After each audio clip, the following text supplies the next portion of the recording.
Thank you for the opportunity to present tonight. Ms. Modugno is here, Ms. Avar is here. I'm going to run through the presentation that we did on May 24th for a parent group here at the middle school. It's about 10 minutes long, so I'd appreciate the opportunity just to go through that. And then the three of us are here to answer any questions that the board may have about just the decision with language arts and just the overview itself. On the 24th, I would say we had about between 15 and 20 parents that were present that evening. That evening we did a presentation. It lasted about 10 minutes, like I said.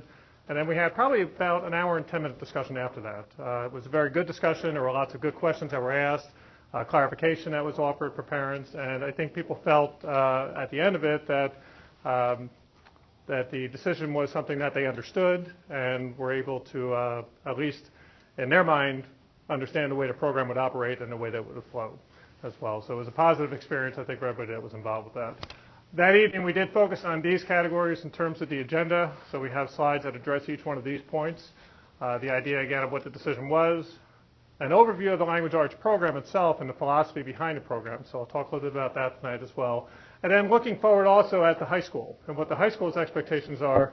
And in terms of the decision-making process for students as they move over to the high school, how this impacts that as well. Because I think that's a real concern, especially for 8th grade parents and 7th grade parents, to know that when their students go to the high school, that they're appropriately prepared for whatever track they're being recommended for, whatever track they should be capable of moving into at the high school itself. But the decision, as you know, was to look at 2018-2019 as a year where all grades K through 8 would be heterogeneously grouped in language arts instruction. This is a practice that's been in place for really, I would say, at least 15 years in grades K through 7. It is something, again, that in grade 8, that was the only place that we were actually having an ability grouping track for language arts instruction. It is something we do in mathematics, and again, mathematics, again, is something that when students take courses here, they're high school courses that they're taking, and they're actually accelerating through their program. So when students track through the math program, they're actually able to take their high school courses here and then track into an accelerated course placement over there. That's not the case in language arts. So language arts requirements require students to have at the high school 4 years of ELA instruction. They have to take grade 9 language arts, grade 10, grade 11, and grade 12. So it's the type of thing that we're careful about how we're thinking about those trackings moving forward as well. It's also important to note that there are some self-contained options that are available to students in grade 8 next year if it's required. So a student that has an IEP need or a special consideration, that those courses are still available for students within the grouping practices that we will be looking at. In terms of our language arts overview, there's a number of points that are up here, but really when you look at our balanced literacy practice, this has been something that's been in place in the district for well over, I've been here for 12 years. It was in place when I arrived here in the district. As a principal, I experienced it, and as a curriculum director, we've continued to work toward balanced literacy. It's something, again, that most districts that are similar to Warren have a similar type of practice where there's an emphasis on these categories that are outlined within the bullet statements here. But it really looks at this idea of having very specific instruction around genres of text that you want students to have exposure to in terms of reading and in writing. So it also implies that students will actually be engaged in the act of reading and in the act of writing, authentic reading and writing, during their language arts class. So it's that shift away from the idea of learning about how to read and write, which is in a very traditional setting. Students would spend a lot of time learning about how to read and write and doing very little reading and writing. What we want students to do is engaged for extended periods of time within their language arts setting, actually reading and actually writing about challenging topics and about, again, really kind of ideas that will expand their critical thinking and make sure that they're actually engaged in a way that's challenging for the students. There's also this idea of mentor texts that are a part of that program. When you think about grade 8 instruction, for instance, Of Mice and Men is a text that is part of our grade 8 curriculum. All students generally are exposed to Of Mice and Men. That's typically a high school text for many students. It's a text that has a lot of layers to it, a lot of deep meaning within it. How we use that text is something where it's appropriate to use that for many students as a mentor text, to be able to provide a common experience for all those students, to be able to allow them to access that either through the teacher doing a shared reading experience with the students, and then having discussions that serve as a way to catapult other discussions about other texts that are of a similar genre, that students can access through their own independent reading and at a level that allows them to kind of engage within that text. So So that's important to recognize that the program implies that there will be these kind of rich discussions that take place around certain mentor texts, but they serve as examples for how students can discuss other areas of text that they're reading on their own as well, or reading within groups of students that may occur as students are flexibly grouped across the year rather than permanently grouped. And then this idea of differentiating for students is really important. It's implied within the model that all students should be moving through a continuum of instruction. But what's different is this idea, this is very much focused on, and you hear this in the literature a lot now, around growth mindset versus fixed mindset. The idea that students should view themselves as able to kind of move across a continuum, and that goal-setting process for students becomes very important, and the feedback they receive around that becomes very important as well. And that helps inform the teacher decision-making process and also helps inform the discussions that are taking place with the students. Professional development is a really important aspect of this. This is something since I've stepped into this position and started working with Ms. Meduno that we've really looked at the way that we deliver professional development, especially in the area of language arts for teachers. For a number of years, as I said, we've looked at balanced literacy. There were some things that, especially at the elementary grades, happened very seamlessly. At the middle school, it was more challenging. So when we looked at that, one of the things we felt was lacking was the embedded support for teachers across the school year and across multiple years. So this is something that for the past 4 years, we've actually been working with teachers very intensely at the middle school level, at the 4th and 5th grade level, and now we've looped in 3rd grade and continue to kind of look at that discussion that's taking place among teachers, because language arts instruction, especially reading instruction, is very complex because it's not always as visible when you're trying to talk to a student about the reading process that they have. Writing instruction, sometimes you can see the writing. You can see the response sometimes that is occurring. Reading is a little bit different because you can't always see what's going on with students. So it's something, again, that those discussions and the types of assessment that teachers do really has to inform the type of work that they're doing with the students. There's 2 areas or 2 universities that we've looked at for this. Columbia Teachers College Reading and Writing Project is one critical source of information that we've had for teachers. We've purchased resources from them. A lot of the training is based on the work that comes out of Columbia. I think the other one that's been a long-standing resource within the district is Faunus and Pinnell's Literacy Collaborative. So resources that come out of Ohio State. These are really something that when you look at districts like ours, these become common text and common resources that are used within those programs. So it's important to recognize that this type of PD is embedded over multiple years. This has not been something that is taking place suddenly for teachers. We've been having these discussions for a number of years now. The critical resource that we use, or the people that come in to do this, is from a group called Gravity Goldberg Consultants. And Gravity is actually her name. That is actually a person, Gravity, who comes in. Gravity is somebody that worked at Columbia University. She's kind of branched off on her own and started her own consulting group. Again, she's very well known, has published a number of books, and she actually has people that consult with her who have also published a number of books around these topics. And it's something, again, having her on site has kind of launched or propelled the discussions professionally with teachers. And also she goes into rooms. So she'll do demonstration lessons. When she comes on site, she'll meet with the teachers, and they'll go into a classroom. She'll do a demonstration lesson about a particular strategy. She'll come back out again. She'll debrief with the entire group of teachers that was there and talk about, again, how does that translate to their practice.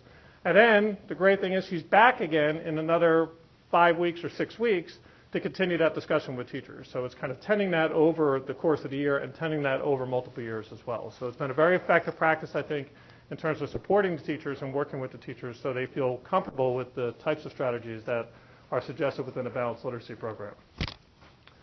We also did a review of ability grouping literature, and this is something that we had done when we talked about switching math instruction ability grouping within grades 5 and 6 a few years ago. When you look at the literature, there really is a strong suggestion around these 4 points. Again, permanent ability grouping statuses really have an impact around student expectations. When you look at the way you label groups of students, if you say that they're high, there's an implied expectation that those students are to perform at a very different standard than students that are not high. There is also, again, within the literature, the suggestion that teachers unconsciously will change their instructional patterns based on what that implied ability grouping status suggests. So once students are actually placed in a permanent ability group, it changes the way that practices sometimes unfold, and it's not necessarily done consciously. But if you have a group of students that you consider to be high and then a group of students that you consider to be not high, unconsciously there is a different expectation that takes place for those students. And what happens is sometimes those students are pigeonholed, and they can't kind of get past the expectation that's implied or set up by that permanent grouping structure. And we're not suggesting that students are never grouped at all within a heterogeneous structure. It's just that it's a flexible grouping model that allows the teacher to make decisions by unit and decisions by need across the course of a year. So again, it does mean that students will have opportunities to work with, if they're a high reader or somebody who's able to access a text, that there's opportunities across the year where they can work with other students that are accessing a similar text. But a teacher may also work and say, I'm going to make a decision not to do that at the onset of a unit or within a unit itself. The other aspects that we looked at was the impact on the high school placement as well. So when we look at that, and I mentioned this before, Watchung Hills Regional High School does not look at a high language arts class that we have in grade 8 as a requirement to be able to access the honors program at the high school. That is not something that they even look at in terms of the recommendation process. What they're most interested in is students who are able to access text critically, who are students that have strong attitudes, positive attitudes about reading and writing and see that as a valuable practice, and are actually able to think very, very critically about the text that they're reading. When we looked at our PARCC scores and the patterns over the past few years, what we were also seeing was that grades K, or not K because they don't have PARCC, grades 3 through 7 had fairly consistent numbers in terms of their PARCC overall performance. Grade 8, which is the only place that we had ability grouping, had much lower subtest scores across the grade 8 profile compared to, say, grade 6 and 7 that did not ability group. So, you know, we try not to overreact to PARCC information. We try to use that very cautiously, but that was something that is also suggested in the literature in terms of how students respond sometimes to ability grouping or permanent ability grouping. Student stress was also an issue that we looked at in terms of this decision. It's something, again, that's a very real issue at the high school. It's something that we've looked at in terms of just the experience that we've had, I think, in terms of concerns that parents have expressed over recent years with regard to the amount of work that the high language arts class, because it's kind of taking an honors expectation in 9th grade down to grade 8, suggests for students. And that's something, again, that we want to be careful about in terms of the way that we're managing. So that was something that we also looked at, and the high school is also very concerned about as well. As I mentioned before, when you look at the placement requirement for the high school, they look at 95% as your grade point average or your grade average as one of the indicators. More important than that, they also look at the teacher recommendations. So if a student was below a 95 and the teacher felt strongly that the student could do the work, the teacher recommendation is really what they're looking at in terms of placement. Historically, even though we've had about 50% of the students identify for high language arts in grade 8 and 50% of the students identify for hetero in grade 8, we've only had about 20 to 25% of the students recommended for honors going into high school. So a high placement in grade 8 did not necessarily mean you were getting into an honors placement at the high school, which set up some challenges as well in terms of how that was perceived for students and the way that worked. We expect, in terms of heterogeneous groupings, that we would have the same number of students recommended for high, for honors at the high school.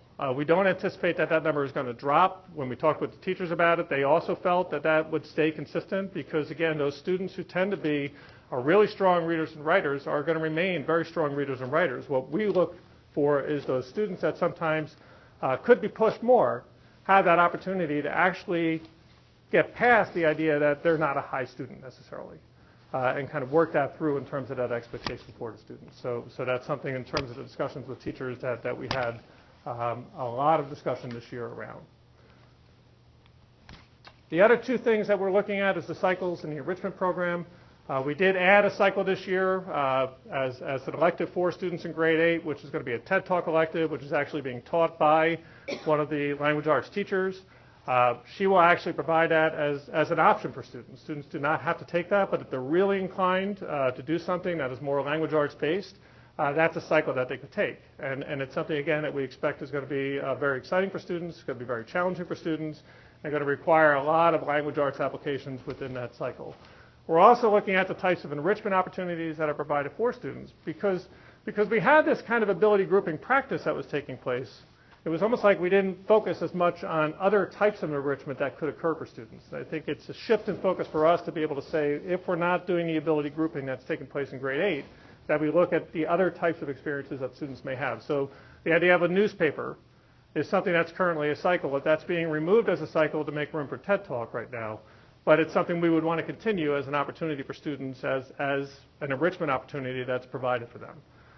So I think it's important now when we start to look at the types of opportunities that are provided for students that we do that in a balanced way.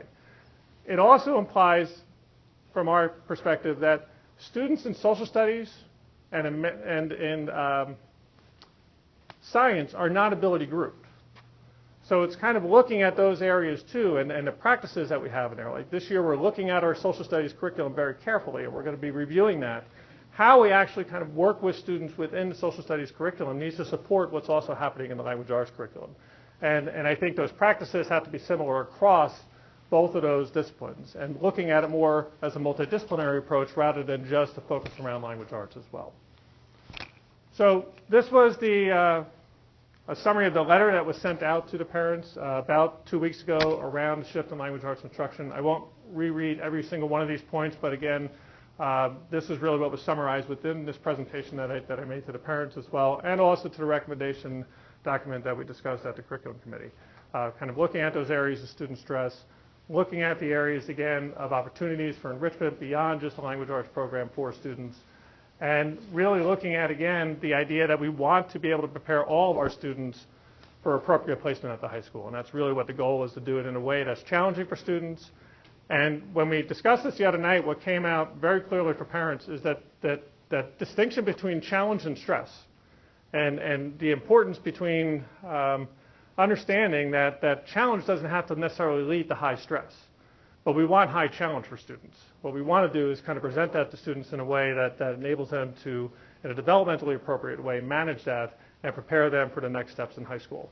So overall, I believe that's the goal that we're promoting with this change. Right? So that concludes the presentation. So we're available for questions if you have them.